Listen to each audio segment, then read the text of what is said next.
Tanpa perubahan yang radikal, ya nanti nasib masyarakat akan tidak ada perubahan. Public services harus berbasis digital. Ekspektasi masyarakat dalam satu pelayanan adalah batasnya langit.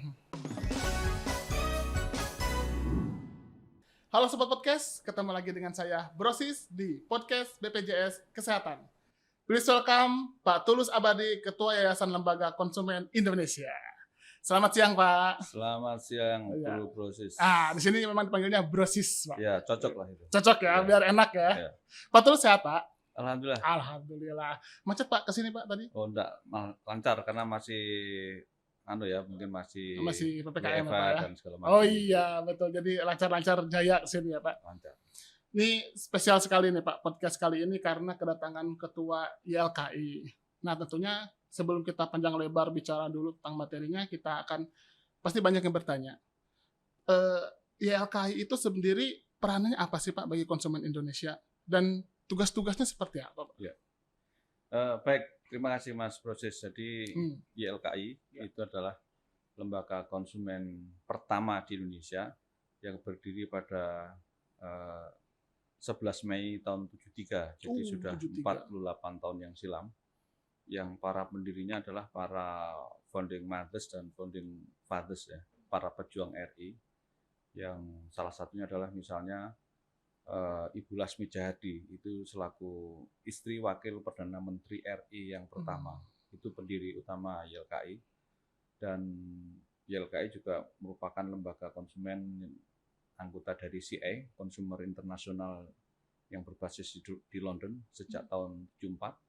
Ada 120 negara di situ. Dan, 120 negara Pak? Ya, dan ada 255 lembaga konsumen di dunia. Nah, YLKI satu-satunya lembaga konsumen yang ada di keanggotaan CA yang ada di Indonesia sebagai full member.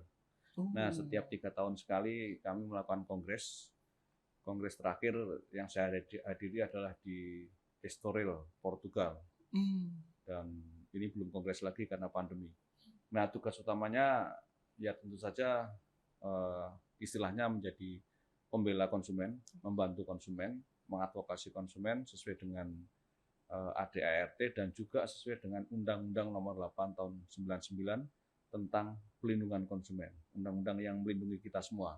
Itu adalah undang-undang yang notabene didorong dan diadvokasi oleh YLKI ketika waktu itu belum ada yang bicara soal Undang-Undang Pelindungan Konsumen, tapi YLKI sudah mengusulkan itu agar kita mempunyai Undang-Undang Pelindungan Konsumen sejak tahun 85-an lah kita bicara. Tahun 85-an sudah Ya, waktu itu pemerintah belum bicara, universitas belum bicara, tapi YLKI sudah koar-koar agar kita punya gitu. Dan baru disahkan 99 waktu itu ada krisis, ya kan? Oh, krisis ekonomi waktu itu ya, betul. Mungkin Mas Bruce belum lahir ya? Oh sudah, saya waktu itu 9 tahun. Oh 9 tahun ya? Ya, belum paham juga tentang krisis, tapi ada lagunya dulu Pak, Krismon. Iya, iya.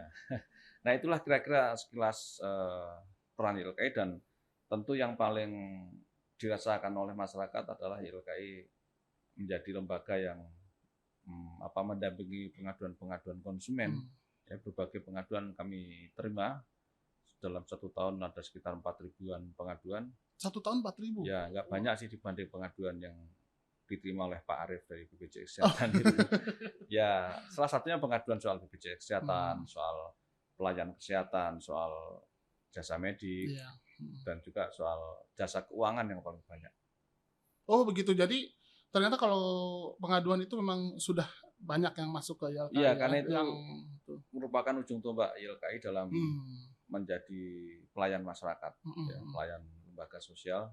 Salah satu ini adalah menerima pengaduan-pengaduan konsumen dari berbagai komoditas, baik itu barang ataupun jasa. Jadi kalau penonton ingin mengadukan soal layanan, silakan nanti bisa datang ke YLKI. Layanan apapun. Layanan apapun diterima ya. Ya, termasuk layanan BPJS Kesehatan. Nah, pengalaman paling berkesan saat mengadvokasi pelindungan konsumen bagaimana Pak? Ya, yang paling berkesan kalau yang kita dampingi itu berhasil. Ya. Berhasil dari misalnya dari nol sampai kemudian betul-betul konsumen merasa tercapai apa yang diinginkan. Walaupun berhasil atau tidak itu memang banyak faktornya. Iya. Misalnya kami mendampingi konsumen perumahan ya yang rumahnya dia sudah beli cash keras ya, lunas, beli kafling ternyata sudah 3 tahun tidak dibangun, rumahnya masih kosong, masih berupa alang-alang, berupa kebun. Nah itu kasihan kan, dia orang janda, pensiunan gitu kan. Tapi pelan-pelan kita dampingi, jumlahnya ratusan bahkan kadang ribuan, dan kemudian berhasil. Nah itu kita merasa senang. Oh iya ya.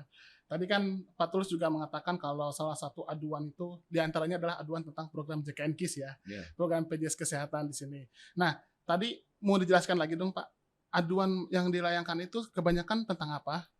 Dan apa yang paling banyak disampaikan masyarakat? Ya,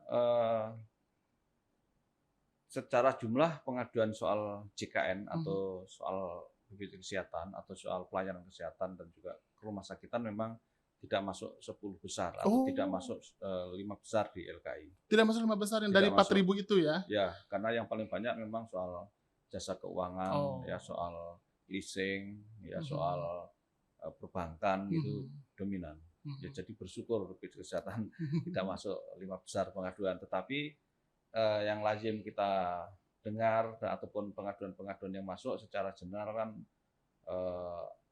terkait dengan pelayanan JKN, atau juga kita bicara soal BPJS Kesehatan sebagai pelaksana dari program JKN adalah soal beberapa yang utama, misalnya soal antrian.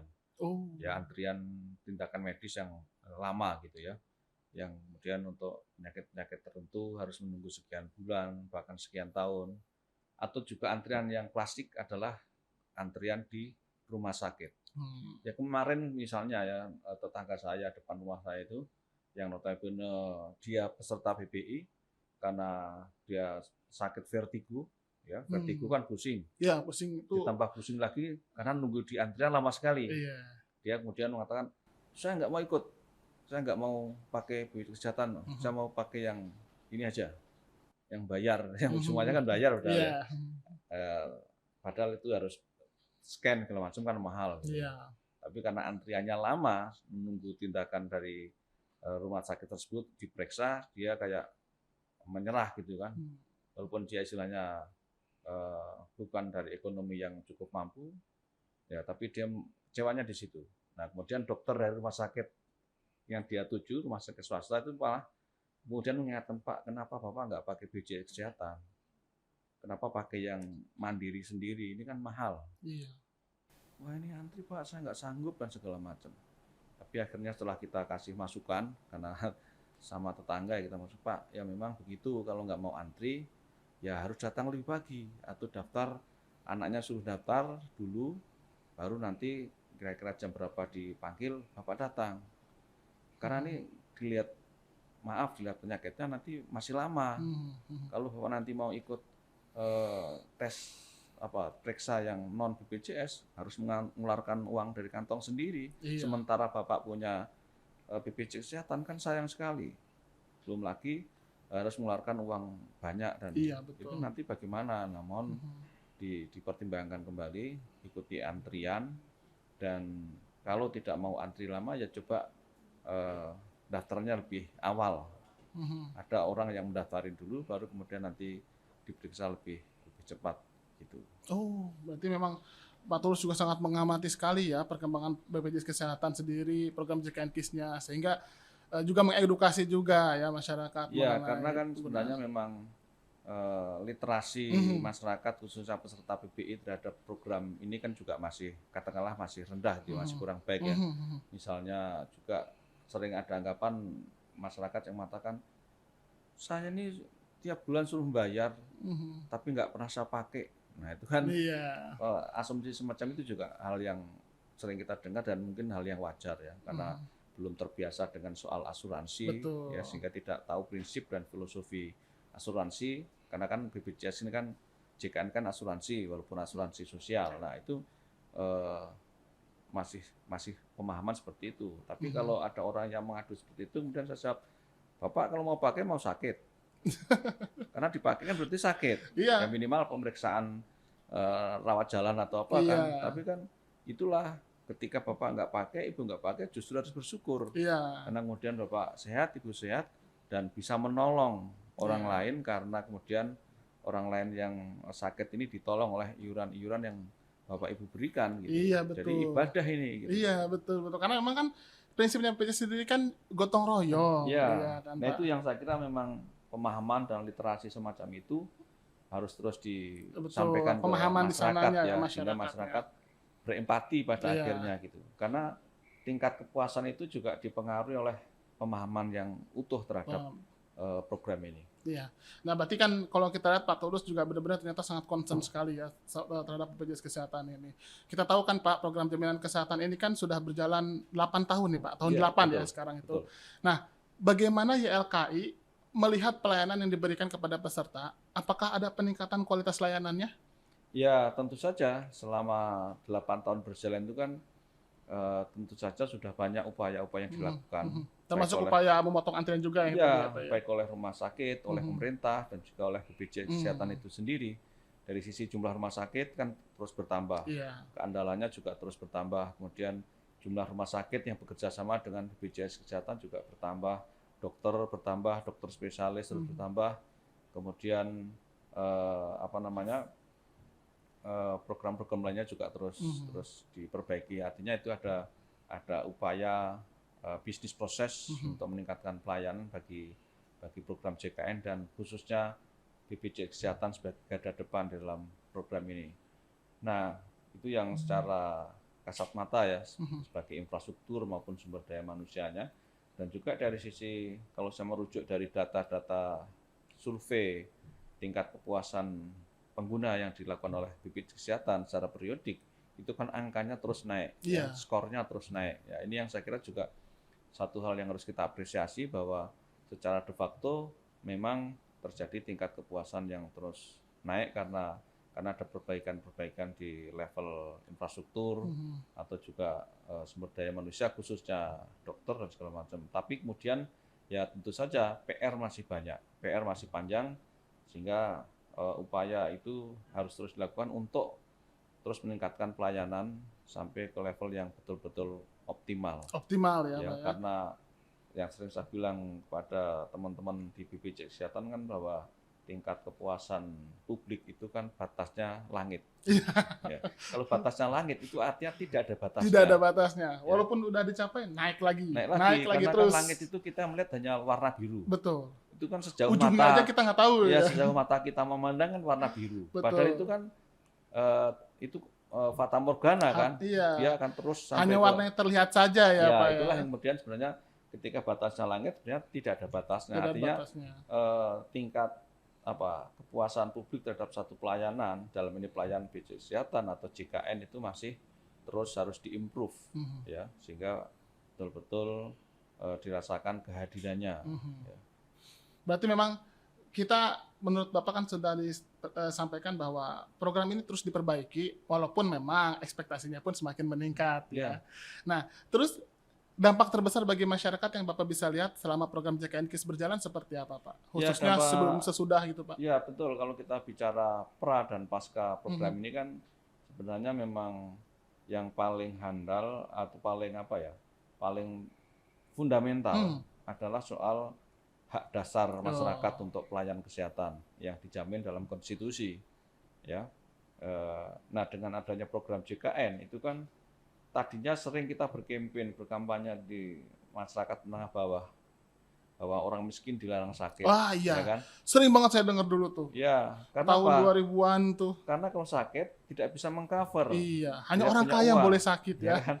Kemudian pemerintah juga tidak menanggung. Waktu itu kan kampanye kita orang miskin dilarang sakit, orang miskin dilarang sekolah. Nah, dengan adanya program JKN itu kan artinya terjadi transformasi ya, yang radikal ya, di mana masyarakat yang tadinya tidak punya akses terhadap pelayanan kesehatan sekarang punya akses yang sangat baik, sangat mapan dengan program JKN itu, dan BPJS Kesehatan sebagai pelaksana dari situ. Ini saya kira satu hal yang sangat mendasar. Jadi ini perubahan yang radikalis. Jadi radikalis itu perlu, bukan tidak perlu. Radikalisme itu perlu kalau untuk hal-hal yang positif seperti Iya, ini. ya, Gitu. betul. Karena berarti pemaknaan radikalnya pun kalau misalnya untuk hal yang positif perlu dilakukan ya Pak Sangat ya. perlu, karena tanpa perubahan yang radikal, ya nanti nasib masyarakat akan tidak ada perubahan. Iya, Gitu. terombang-ambing tidak jelas. Ya, sehingga kalau kita sakit nanti siapa yang menanggung? Iya. Nah, sekarang ini kan dengan segala plus minus yang ada di lapangan dan plus minus kebijakan yang ada, sudah menjadi jaminan bahwa negara punya instrumen untuk melindungi masyarakat dengan sistem JKN, dengan program JKN, dan kemudian masyarakat bisa menggunakan itu seoptimal mungkin dengan berbagai plus minusnya itu. Dan saya kira negara kan sudah memberikan program PBI ya. Iya, betul. Yang sekarang sudah berapa? 130 jutaan yang di-cover dari PBI kan itu luar biasa. Itu mungkin terbesar di dunia ya. Negara meng-cover 130 juta masyarakat dengan gratis. Ini hampir saya kira setengahnya lebih ya, Pak ya. Ya, setengah dari penduduk setengahnya kita. Kan kalau kita penduduknya memang 260 juta. 130 juta setengahnya ya. Itu udah 50%. 50% ya. Luar biasa. Ini yang saya kira negara cukup spektakuler dalam memberikan jaminan kesehatan, jaminan pelayanan kesehatan. Berarti memang patut kita syukuri juga ya Pak ya, kehadiran BPJS Kesehatan ini. Cuman memang tinggal kualitasnya dan kuantitasnya terus ditingkatkan gitu ya Pak, supaya pada akhirnya program ini benar-benar bisa memberikan manfaat yang optimal buat masyarakat gitu ya. Nah, kita tahu kan Pak, bicara tentang masyarakat itu kan otomatis masyarakat itu adalah pelanggan. Nah, di tanggal 4 September lalu, kita kan kenal dengan Hari Pelanggan. Nah, sebenarnya di momen-momen itu juga BPJS Kesehatan meluncurkan BPJS Kesehatan Care Center 165 dan berbagai inovasi layanan lainnya. Apa yang YLKI harapkan dari hal tersebut?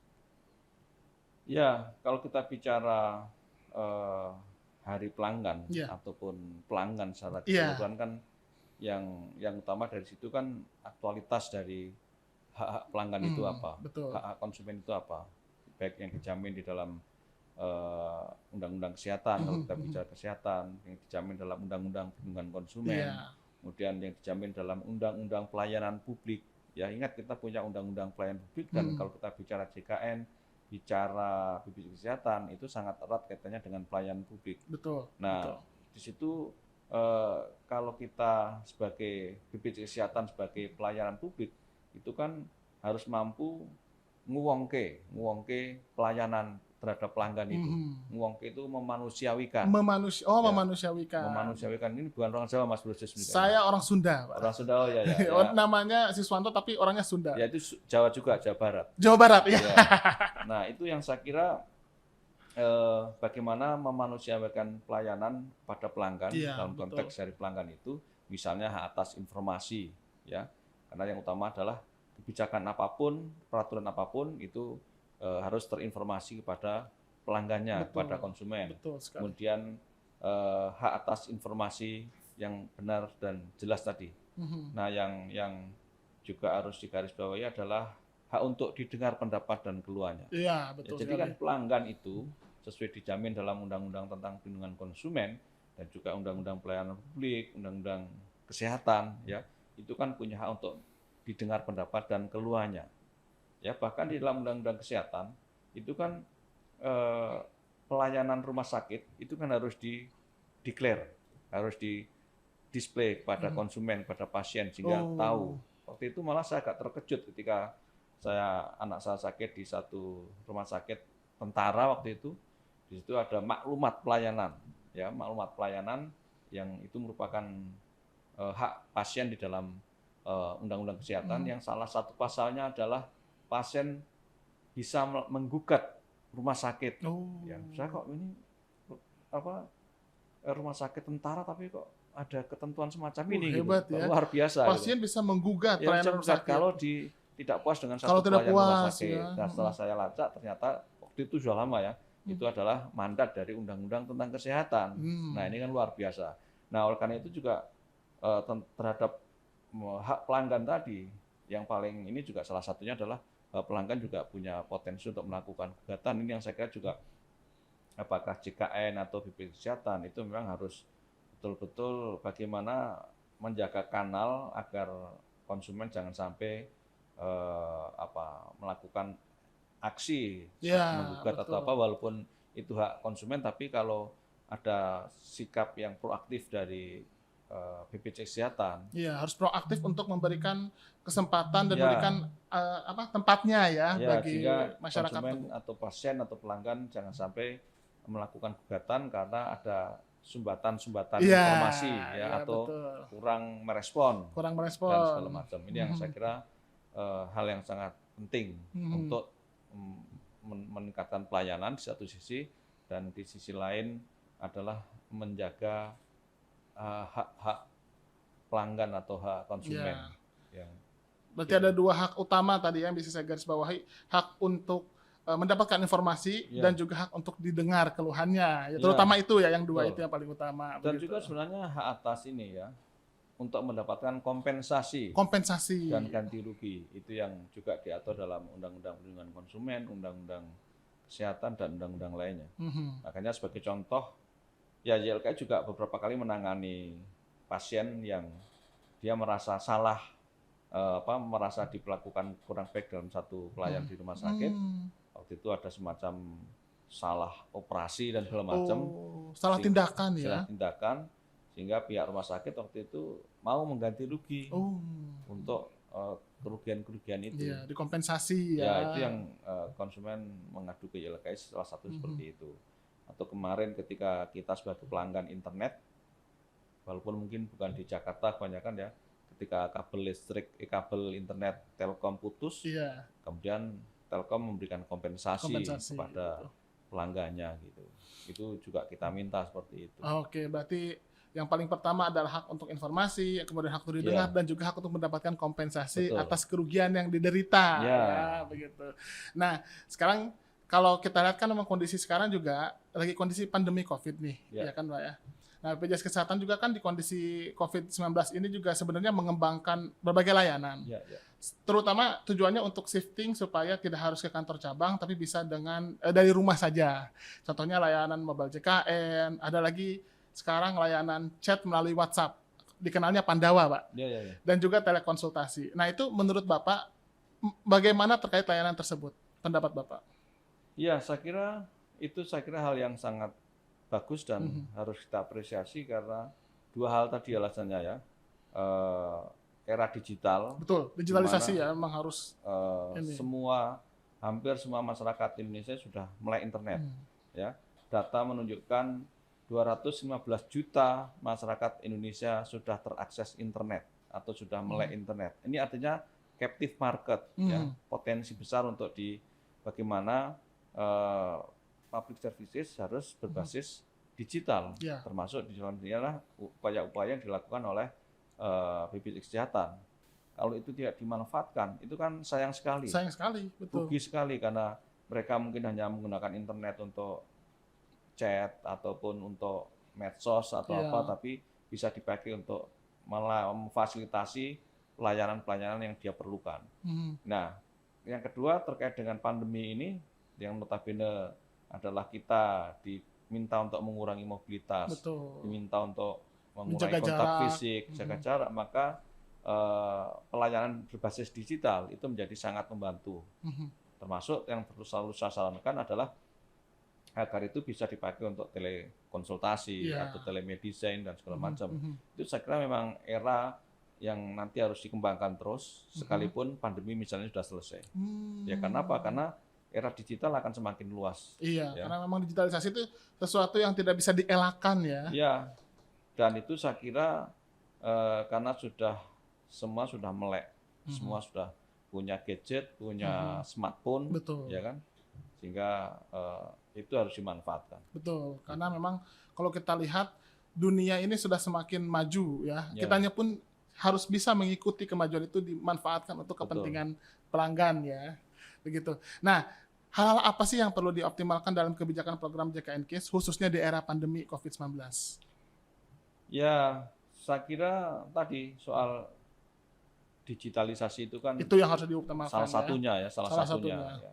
Dan kemudian yang di era pandemi ini kan fenomenanya Mhm. masyarakat kan masih malas datang ke rumah sakit Betul. atau ke pelayanan kesehatan dasar sekalipun Iya. karena takut terkontaminasi Takut dan segala macam. terkontaminasi. Nah, ini yang saya kira tadi aspek digitalisasi menjadi penting, dan saya kira nanti juga BPJS Kesehatan harus melakukan monitoring ya terhadap potensi ini yang saya ikuti dari berbagai pengamat dan juga ahli ya, di mana akan terjadi ledakan kasus penyakit kronis yang tidak dirawat dengan baik karena dia malas datang ke rumah sakit, sehingga dia tidak terkontrol, tidak berobat, dan nanti kalau pandemi sudah selesai, katakanlah begitu, dia akan bukan pandemi sudah selesai, dalam sekian periode tertentu, ya. sekian bulan tertentu, dia akan mengalami tingkat keparahan dari penyakit yang seharusnya dia kontrol rutin dia tidak melakukan kontrol. Nah, ini yang harus dimonitor oleh BPJS Kesehatan dan juga pemerintah secara keseluruhan agar tidak terjadi satu prediksi kemudian terjadi tingkat keparahan yang lebih parah dari penyakit kronis yang dialami, apakah itu penyakit jantung, ya diabetes ataupun kanker bahkan ya karena tadi mereka khawatir dengan terkontaminasi pandemi itu. Jadi memang kalau kita lihat betul juga sih Pak ya, karena memang kalau orang-orang tuh sekarang kan mau berobat sudah punya negatif thinking duluan karena takut terkontaminasi dan sebagainya. Hal yang wajar ya. Hal yang wajar, betul. Tapi nanti akan ada efek dominonya. Itu ledakan kunjungan ya. Prediksinya begitu, sehingga ini harus diantisipasi. Dan makanya itu dengan digitalisasi itu kan mungkin minimal mereka bisa mengontrol terhadap gejala-gejala yang dialami untuk melakukan konsultasi kepada dokternya, sehingga kalau memang tidak perlu ke rumah sakit ya tidak usah kontrol ke rumah sakit, tapi kalau memang sesuatu membutuhkan satu treatment yang mengharuskan dia ke rumah sakit, maka dia harus datang ke rumah sakit sehingga penyakitnya tidak semakin parah. Berarti saran Bapak kalau begitu memang pemanfaatan telekonsultasi atau telemedicine itu harus dimaksimalkan ya Pak ya? Saya kira seperti itu, apalagi daerah-daerah yang sudah well informed seperti Pulau Jawa, kota-kota besar dan sebagainya. Karena tadi saya katakan kembali ke akses internet. Betul. Saat ini sudah semua daerah di Indonesia sudah terakses pada dasarnya internet. Sudah semua ya. Walaupun mungkin daerah-daerah tertentu masih ada blind spot ya, tapi itu menurut saya kecil ya. Kalau hanya untuk konsultasi dengan dokter ataupun berbasis WhatsApp itu masih bisa mengcover dengan baik lah. Yang sering dikeluhkan konsumen atau masyarakat kan kalau untuk satu telekonsultasi yang sifatnya untuk belajar ataupun untuk kerja di rumah, itu memang pelayanan internet sensitif ya. Dalam arti mungkin down dan segala macam, tapi kalau untuk komunikasi biasa kan masih bisa tanggulangi ya kalau masalah itu ya Pak ya. Jadi memang kalau kita di sini BPJS Kesehatan itu memang harus terus melakukan inovasi ya Pak ya. Tidak boleh berhenti inovasinya, yang pasti demi kemudahan bagi peserta gitu ya. Ya, kemudahan bagi peserta dan harapannya itu nanti bisa berimplikasi positif terhadap program JKN sendiri, program BPJS sendiri, sehingga nanti kalau kita bicara walaupun BPJS Kesehatan ataupun JKN kan tidak boleh profit, tapi dengan pelayanan yang meningkat itu kan harapannya bisa menjadi sebuah umpan balik, sehingga nanti cash flow-nya bisa lebih baik. Betul, kan nanti otomatis juga cash flow lebih baik juga kan diarahkan kembali untuk meningkatkan lagi kualitas layanan yang lain ya Pak ya. Semua punya timbal balik ya. Semua punya timbal balik gitu. Nah, bicara tentang inovasi, beberapa kali saya kan suka browsing-browsing ini tentang Pak Tulus ya. Bapak kan sudah menjadi juri lomba inovasi sering ya Pak ya. Dan kebanyakan juri lomba inovasi layanan publik yang diselenggarakan oleh kementerian. Nah, infonya kan BPJS itu kan tahun ini juga mengajukan inovasi namanya kapitasi berbasis kinerja. Dulu juga pernah mengajukan tentang inovasi insiden atau Integrated System for Traffic Accident. Betul. Nah, itu kan sebenarnya kemudahan layanan untuk menjamin kecelakaan lalu lintas. Sebelumnya lagi ada mobile JKN. Nah, bagaimana Bapak melihat upaya inovasi layanan yang diberikan BPJS Kesehatan juga lembaga layanan publik lainnya di Indonesia? Ya, saya kira ini satu hal yang saya apresiasi dari BPJS Kesehatan yang rutin ya ikut dalam program lomba di Kemenpan RB. Karena kalau saya lihat dari kementerian dan lembaga itu sangat sedikit yang ikut lomba. Oh, Ya. begitu Pak ya? Yang dominan ikut lomba itu memang pemerintah daerah atau organisasi struktural, kemudian badan itu sedikit, bahkan BUMN kemarin yang periode tahun ini hanya 1, ya, sehingga BPJS yang selalu rutin ini hal yang sangat kita apresiasi karena artinya ada upaya terus untuk meningkatkan inovasi kepada konsumennya, kepada pesertanya sehingga bisa dirasakan kehadirannya. Tahun ini saya lupa masuk 44 atau tidak, tapi tahun yang kemarin itu masuk 40. Top 45 katanya ya, top 45 itu yang masuk. Saya kira ini sangat-sangat luar biasa ya, karena kemudian artinya ketika mau ikut inovasi saja dan kemudian ikut kompetisi, ini sudah positif. Artinya tidak memikirkan soal kalah menang. Betul. Karena ini kan bukan soal kalah menang, toh nggak dapat duit juga ya. Betul, gitu. Betul. Nah ini yang saya kira dari sisi kementerian dan lembaga, BPJS Kesehatan proaktif untuk melakukan ikut kompetisi ini, dan saya harap itu terus mengikuti kompetisi-kompetisi yang memang sanile apa yang dilakukan oleh Kementerian Pan-RB saya kira sangat baik untuk mendorong inovasi-inovasi dari pelayanan publik di Indonesia. Ya memang kalau kita lihat betul Pak, saya bisa garis bawahi dari kata Bapak kan, bahwa kalau suatu instansi sering berinovasi berarti tandanya dia sangat memikirkan bagaimana caranya supaya memberikan kemudahan kepada konsumen dan menyelesaikan masalah-masalah yang ada ya Pak. Betul. Ya. Betul. Nah harapan Bapak terhadap pelayanan publik di Indonesia bagaimana Pak? Ya harapannya ya tentu saja banyak ya. Harapannya kembali ke regulasi, ya. Ada undang-undang pelayanan publik, ada undang-undang perlindungan konsumen dan undang-undang lainnya.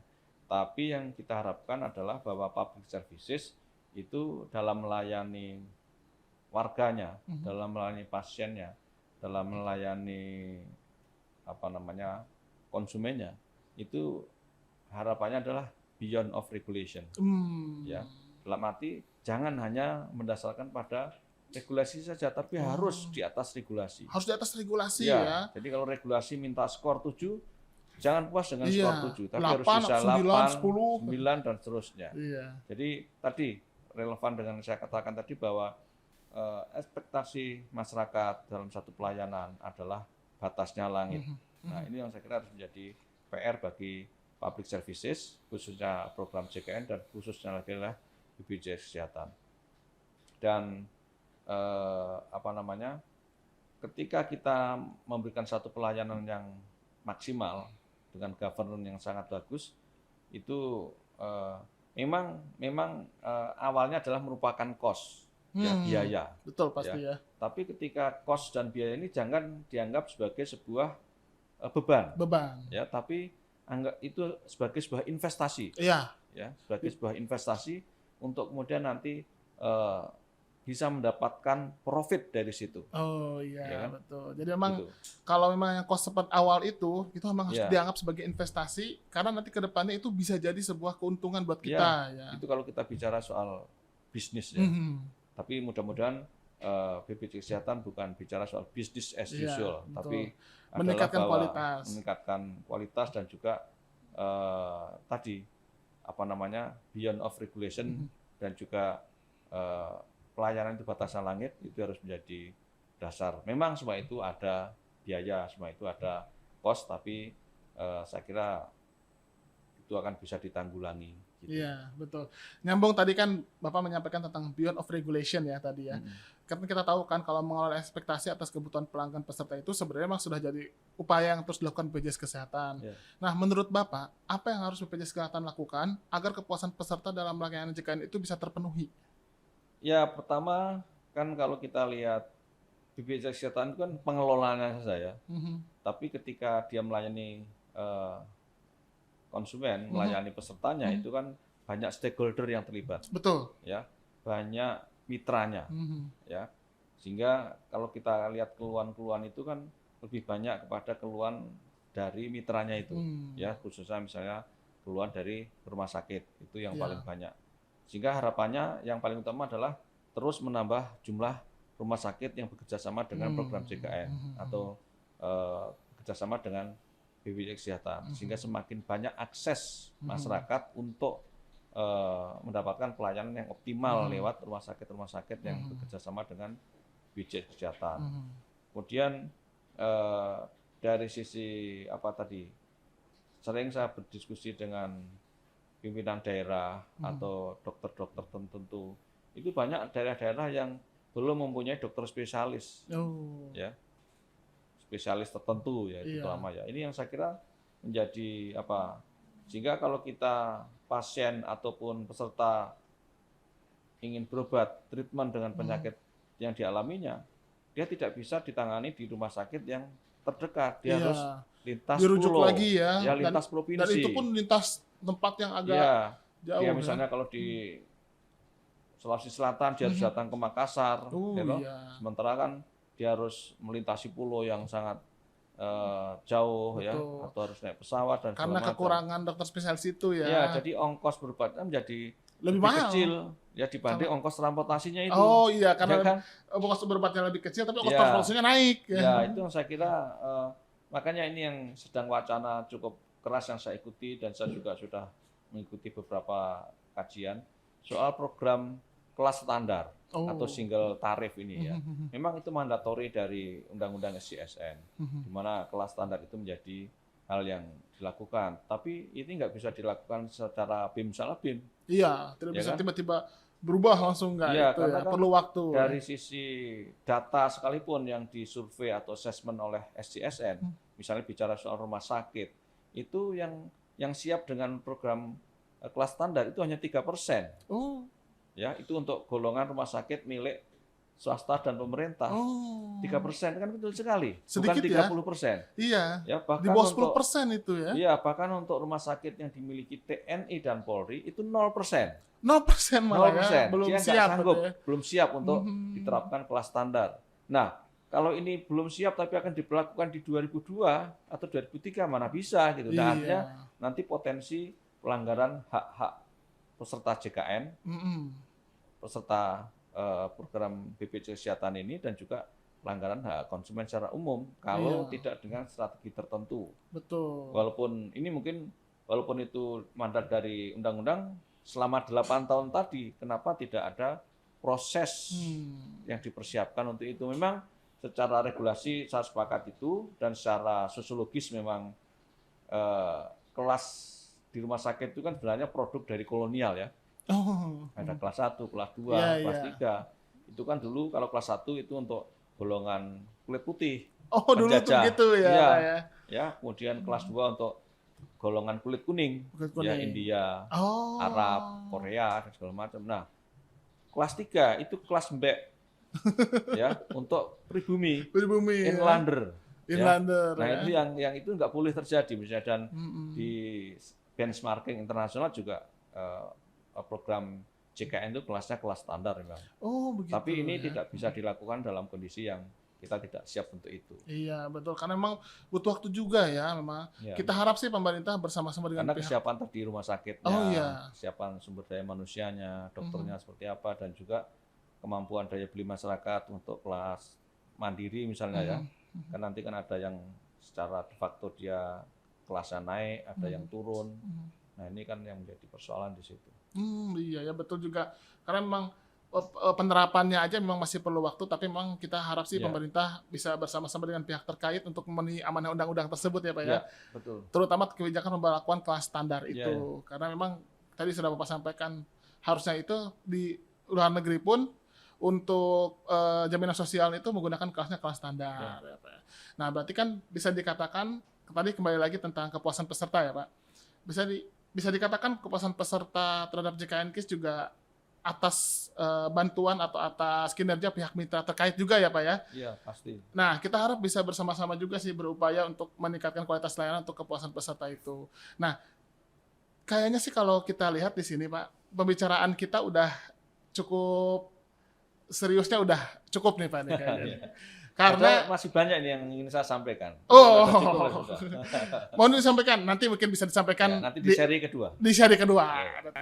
Nah, yang seru-seru di sini biasanya kita ini kan kalau ada narasumber di sini, kita suka kasih kejutan atau enggak tantangan, Pak.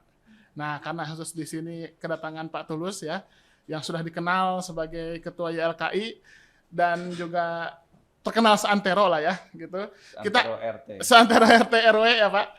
Nah, kita ada kejutan khusus buat Bapak. Apa itu? Nah, kita akan menguak sisi lain dari Pak Tulus. Nah, sisi lainnya seperti apa? Mari kita tampilkan. Nah, Apa ini? nah ini Waduh. kita ingin melihat bagaimana Bapak dilihat dari tidak hanya sebagai sekarang sebagai Pak Tulus, tapi kita ingin tahu bagaimana Bapak bisa menjalani kehidupan sampai sekarang. Bisa mencapai posisi seperti ini. Ini waktu SD, Pak ya? SD ya. Ini SD di mana, Pak, dulu? SD di kampung lah. Oh, di kampung ya? Saya di daerah ini ya, Purworejo. Purworejo, Ya, Pak. Kabupaten Purworejo. Kalau ini SMP-nya ini di mana, Pak? SMP. Itu siapa, Pak, SMA ya? SMP? SMP ya di kampung juga. Oh, kampung juga. Kalau ini waktu kuliah? Ini ya waktu kuliah. Oh, gitu. Nah, ini sudah talk show di TV. Oh, udah talk show ya, Pak, ya, dulu Ya. waktu kuliah ya? Wah, luar Tapi biasa. ini ada foto yang sebenarnya masih kurang ya. Oh, masih kurang ya? Ada foto yang waktu itu pas kuliah ya terutama. Mhm. Rambut saya itu kayak Apa? apa kayak itu rocker siapa itu? Oh, iya, iya. Oh, itu saya belum kurang. Masih kurang. Nah, ini baru mau saya liatin, Pak. Nah, ini. Ini Bapak dulu personel soneta, Pak. Ya, soneta. Kayak personel soneta, Bapak dulu ya. Iya. Ini saya juga tadi pas menguak-nguak sisi lain Bapak nih, terus kayak saya kaget juga nih. Oh, ini ganteng sekali, Pak. Ganteng, berwibawa banget gitu ya. Itu dulu saya sering seledek. Ini Oh. kalau rambutmu ada tawon, ada lebah yang masuk nggak bisa keluar. Kurang ajar. Gitu. Iya, bener. Terus kalau ada hujan tahu. Oh iya, ya betul. kan? Nempel nih, Pak, kalau Nempel jangan tahu nih, semua. Pak. Ini Bapak Iya, juga nih. penyanyi juga, Pak.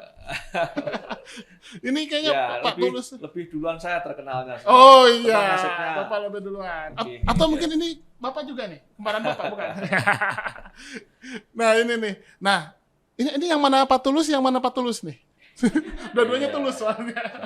Nah, saya kira yang tulus yang sebelah kanan itu lebih tulus itu. Oh betul Pak, sudah tulus abadi lagi Pak. Iya, itu nggak ada. Betul. The one and only. Iya betul, orang yang sangat tulus dan ketulusannya itu abadi. Nah itu Bapak berarti ya. Wah ini lagi di mana Pak? Ya, ini di kantor kalau nggak salah. Oh iya betul ya. Nah tadi saya tuh tertarik dengan cerita Bapak waktu tadi kan ada foto-foto yang Bapak SD sampai kuliah gitu. Boleh ceritain sedikit nggak sih Pak tentang waktu Bapak waktu masih kecil? Tuh Bapak sukanya ngapain sih Pak? Hobinya Bapak waktu kecil apa Pak? Ya, di anak-anak saja gitu. Tapi waktu itu kan masih ini ya.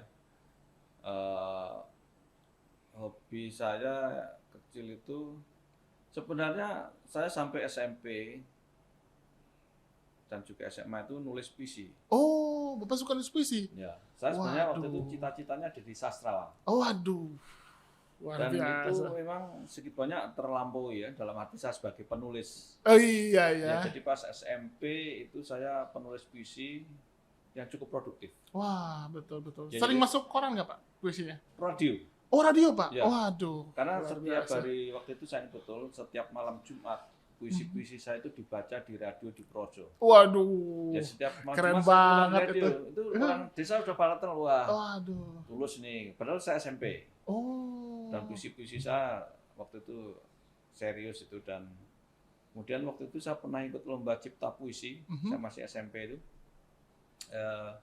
Dan saya waktu itu juara harapan 1 untuk kelas dewasa. Padahal Oh. saya anak-anak. Bapak anak-anak ikutan puisi dan juara harapan 1 Ya. untuk ukuran dewasa. Ya. Wah, mantep banget ya. Dan karena tadi memang sejak kecil suka menulis ya, hobinya tadi menulis dan ketika saya SMA juga suka menulis, bahkan waktu itu saya menulis di surat membaca di Suara Merdeka ya, Oh iya. pikiran rakyat kayak di Bandung itu. Mhm. Suara Merdeka di Jateng itu saya SMA itu menulis surat membaca Mhm. yang waktu itu saya bicara soal politik. Oh. Jadi waktu itu saya akan punya hak pilih di tahun 92 kalau nggak Iya, salah. iya, iya. Saya menulis ini remaja itu pemuda ini ikut siapa dalam pemilu? Oh. Waktu itu apakah saya harus mengikuti orang tua atau keluarga lembaga atau saya harus golput. Oh, Jadi saya sudah bicara golput loh. tahun 92 itu ya, Pak ya? 92. Dan Waduh. tulisan itu geger. Oh, gitu, Pak. Ya, karena saya dapat info dari wartawan. Jadi saya udah bicara dengan wartawan udah biasa itu. Iya, luar biasa ya. Tahun 92 saya baru merangkak, Pak. Ya, waktu itu tulisan saya itu dibahas di DPRD Purworejo. Waduh. Kemudian Gubernur Jawa Tengah juga marah dengan tulisan itu. Oh, wah, Bapak sudah bisa memancing Kepala ini sekolah ya. dipanggil waktu itu. Luar biasa. Saya dimarahi kepala sekolah. Wah, kamu tuh kalau nulis hati-hati. Kebetulan tadi soal hobi tadi dan juga di SMA itu saya ikut kan saya di kelas budaya ya, yang dikatakan sebagai kelas kambing waktu itu. Tapi karena saya memang hobi, saya masuk kelas budaya, sastra gitu kan. Kemudian ketika ekstrakurikuler, saya ikut training jurnalistik. Oh, training jurnalistik, Pak? Ya, dan di situ terasah menulisnya itu. Waduh, udah mah sering puisi ya dari dulu Ya, udah jago, puisi. diasah lagi ya. Ya. Pantesan saya sekarang Bapak sering nulis juga di koran ya, Pak ya. Sekarang Ya. juga mengkritisi pelayanan publik ya. Ya, termasuk ini pelayanan BC. Oh Pas iya, saya tulis. betul. Ya memang Jadi- kalau untuk hal yang positif sih justru itu Iya. sangat bagus ya, Pak ya. Ya, jadi kalau ada kasus-kasus aktual itu biasanya saya tulis dalam opini, ya. Tapi sekarang sudah nulis puisi agak susah. Gitu. Oh iya, betul, Ya, Pak. karena kontemplasinya. Karena saya dulu kalau bikin surat cinta kepada pacar saya itu ya pakai puisi. Waduh, langsung kegayat ya, Pak ya. Waduh, kalau saya bikin puisi, Pak, baru nyampe ke cewek udah Saya punya disobek-sobek. kumpulan buku puisi ya, itu Oh. terbit tapi kumpulan bareng-bareng ya, antologi namanya. Antologi itu penulis bersama. Judulnya kalau nggak salah itu apa? Langit Kesumba. Langit ke Sumba. Ya. Oh. Itu ada beberapa puisi saya yang dimasukkan di situ yang saya saya tulis di tahun pas saya di SMP itu. Oh, tahun berapa, Pak tuh? Mungkin tahun 2015. Tahun 2015. Ya. Oh, luar biasa ya. Untuk penulis puisi penyair Purworejo. Wah, itu memang yang namanya sastra itu memang sesuatu yang tidak lekang sebenarnya ya, Iya. Pak ya. Memang itu kalau orang sudah punya jiwa seni itu, dia itu akan terus bisa mengeksploitasi dirinya untuk benar-benar bisa berkembang dalam Iya, hal itu ya, kira-kira Pak ya. begitu. Iya. Ada satu lagi nih, Pak, fotonya. Apa ini? Ini Waduh. Bapak usaha ini, Pak. Gas. Enggak, waktu itu Tabung melon ini. ini ceritanya waktu itu kan program LPG baru diberlakukan oleh pemerintah ya, wajib LPG 3 kg. Dan kemudian banyak kasus ledakan gas LPG waktu itu. Oh iya, Kalau saya teman-teman dengar. ikuti waktu itu kan begitu. Betul, Karena Pak. masyarakat belum siap, kemudian siap. masih banyak yang bocor segala macam. Mhm. Sehingga waktu itu banyak tampil di TV kan, Mhm. banyak tampil di TV, di wawancara TV, radio, macam-macam lah. Mhm. Nah, kemudian ini saya menjadi profil di Koran Tempo waktu itu. Nah, wartawannya agak kurang ajar nih.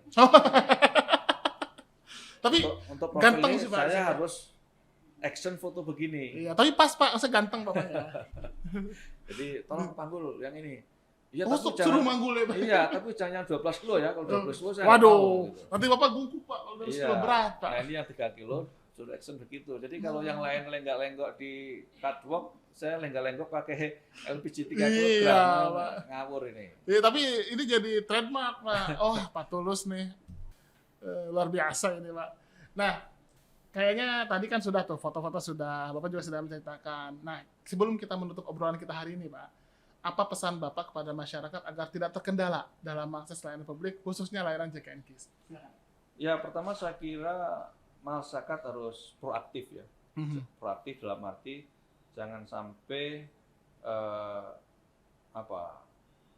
patah harang di dalam Ya. memberikan input. Kemudian jangan diam kalau pelayanannya kurang baik. Karena kalau kita diam dianggap itu hal yang biasa atau berarti sudah baik, ya. Sehingga masyarakat sebagai pengguna pelayanan publik khususnya program JKN, BPJS Kesehatan harus proaktif dan juga tetap harus membayar sesuai dengan Oh iya, kewajibannya. betul. Ya. Karena kalau kita bicara hak harus bicara kewajiban. Betul, harus seimbang ya, Pak ya. Ya, jangan sampai kita hanya bicara hak saja tapi kewajiban tidak. Itu namanya nggak fair. Harus ada fairness di mana haknya apa, kewajibannya apa. Yang saya kira itu dari sisi hak konsumen atau pasien di dalam program JKN ini atau peserta. Dan juga bagi BPJS Kesehatan itu saya kira juga sekeras apapun kritik peserta itu tidak boleh telinganya merah. Iya. Ya, tidak boleh kemudian merespon dengan kontraproduktif. Apalagi sampai menutup telinga ya Pak ya. Ya, jadi sekeras apapun anggaplah bahwa apa yang disampaikan peserta itu merupakan input. Bahkan kalau menurut ahli manajemen, komplain konsumen, komplain pelanggan adalah konsultasi gratis. Wah, betul ya. Karena apa yang disampaikan merupakan feedback. Iya. Dan konsumen tidak mau minta bayaran. Betul. Ya, itu yang saya kira apa yang disampaikan oleh peserta JKN, peserta BPJS Kesehatan harus ditangkap sebagai bentuk konsultasi gratis dan kemudian sebagai feedback untuk terus meningkatkan pelayanan.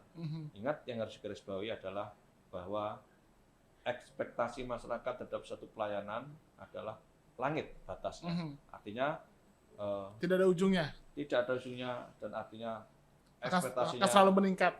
Terus meningkat sesuai dengan kebutuhan, dinamika eksternal, dan kemudian hak mereka bisa dielaborasi. Waduh, luar biasa sekali. Nah, ini terakhir nih Pak, harapan Bapak untuk pemerintah terkait keberlangsungan program JKNK saat ini dan ke depannya. Ya, kalau pemerintah kan memang sebagai pemegang saham ya, pemegang saham, dan juga di sini DPR, yang terpenting adalah bagaimana membuat formulasi kebijakan tarif yang juga berkelanjutan. Ya, karena apa? Karena tarif yang berkelanjutan itu akan memberikan pelayanan yang berkelanjutan. Yang kita sering katakan bahwa kebijakan yang fair itu adalah bukan hanya memperhatikan aspek daya beli, aspek kemampuan bayar masyarakat, tapi juga bagaimana kemampuan operator di dalam memberikan satu pelayanan berdasarkan tarif itu. Karena kalau tarifnya tidak bisa mengcover seluruhnya dan juga subsidinya kurang, ya ini berat. Ya, karena sebenarnya nggak perlu naik tarif juga oke. Yang penting pemerintah memberikan subsidi yang sama gitu, sesuai dengan cost yang diperlukan gitu. Selain juga faktor-faktor yang berpengaruh lainnya. Tetapi sekali lagi bahwa program JKN adalah merupakan bentuk kehadiran negara yang itu saya kira luar biasa transformasinya, sehingga masyarakat akan mendapatkan satu pelayanan kesehatan, masyarakat akan mendapatkan haknya dalam hal kesehatan sebagai hak asasi manusia. Jadi dengan adanya program JKN dan BPJS Kesehatan, masyarakat tidak perlu takut untuk sakit. Walaupun sakit tentu kalau bisa jangan sakit, tapi betul. Sakit itu kan ya kalau bahasa agamanya sunatullah. Iya, betul. Sehat ya sunatullah. Iya, sakit ya juga sunatullah juga ya. Yang harus kita alami bersama-sama. Demikian Mas Tulus. Iya. Terima kasih banyak nih Pak. Ini banyak sekali informasi dari Pak Tulus. Semoga memang bisa bermanfaat untuk kita semua ya Pak ya. Terima kasih Bapak sudah hadir pada podcast kali ini. Harapannya terakhir ini. Apa tuh? BPJS Kesehatan melayani peserta dengan tulus. Tulus dan abadi. Semoga Bapak sehat terus ya Pak ya. Baik, dan amin, bisa amin. terus menyuarakan suara-suara masyarakat sehingga kita bisa mengoptimalkan layanan publik yang ada di Indonesia ini Pak ya. Sip. Itulah Sobat Podcast BPJS Kesehatan kali ini dengan narasumber yang sangat istimewa, yaitu Pak Tulus Abadi. Nantikan podcast selanjutnya dengan narasumber yang tidak kalah spesial. Jangan lupa untuk menerapkan protokol kesehatan 5M, mencuci tangan, memakai masker, menjauhi kerumunan, menjaga jarak, dan mengurangi mobilitas. Jangan lupa untuk like, subscribe, dan share video ini di semua sosmed Sobat. Saya Brosis, see you next time.